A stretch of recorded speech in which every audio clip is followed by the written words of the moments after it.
Ah, si tu as fait la gloire,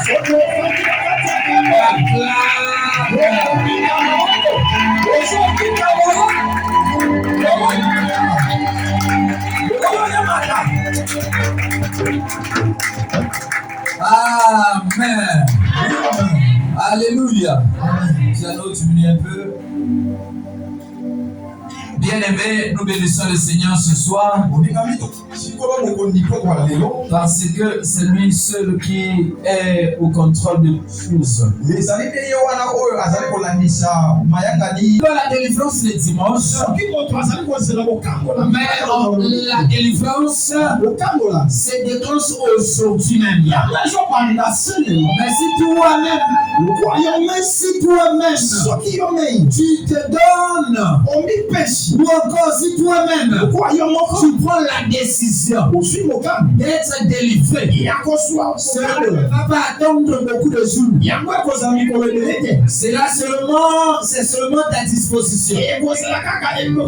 En un clin d'œil seulement, tu peux être délivré. En un clin d'œil, tu peux être sauvé. En un clin d'œil, les choses peuvent changer. Car quand on parle de la délivrance, bien qu'on dit que c'est un processus, mais c'est lu dans la Bible qu'en un seul moment, Dieu a délivré les hommes. Jésus a délivré les hommes. Et aujourd'hui, c'est ton tour. Est-ce que tu veux dire bien dans ça?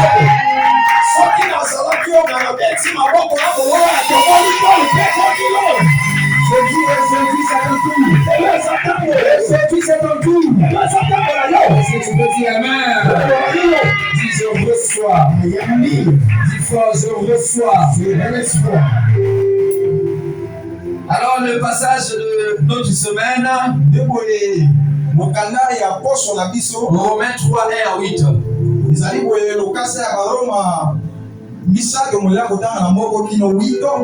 Alors nous allons lire la parole de Dieu. Reste assis là où tu es. Ouvre ta Bible et commence à lire avec moi. Certainement tu vas dire, mais le passage là n'est pas parlé de la délivrance. Dieu seul connaît. Alléluia. Écoute ce que dit la parole de Dieu. Quel est donc l'avantage des Juifs? Ou quelle est l'utilité de la circoncision? Il est grand de toute manière et tout d'abord en ce que les oracles de Dieu leur ont été confiés. Et quoi? Si quelques-uns n'ont pas cru, leur incrédulité anéantira-t-elle la fidélité de Dieu? Nous allons souligner ce passage. Le verset 3.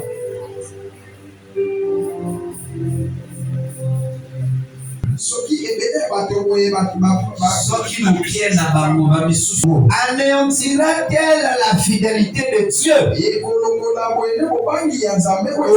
Loin de là.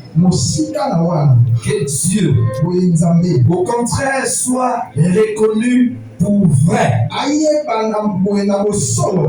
Et tout homme pour menteur. Pour menteur. Et si, par mon mensonge, la vérité de Dieu éclate davantage pour sa gloire, pourquoi suis-je moi-même encore jugé comme pécheur?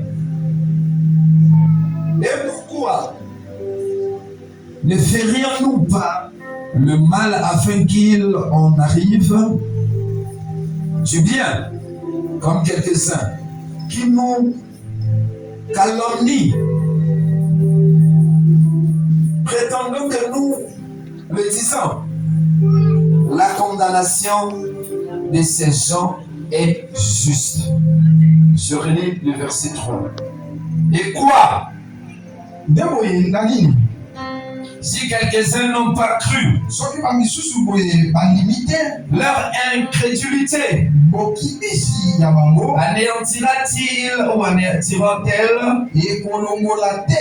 la fidélité de Dieu? Si quelques-uns n'ont-ils pas cru, est-ce que cela anéantira-t-elle la fidélité de Dieu? Et si quelques-uns n'ont pas cru qu'il y a la délivrance ici ce soir, est-ce que cela fera que Dieu ne soit pas Dieu? Je ne crois pas. Car Dieu, il reste Dieu. Quelle que soit la situation, quelle que soit la position, quels que soient les états des hommes, cela ne changera pas la fidélité de Dieu. Cela ne changera pas la fidélité de Dieu.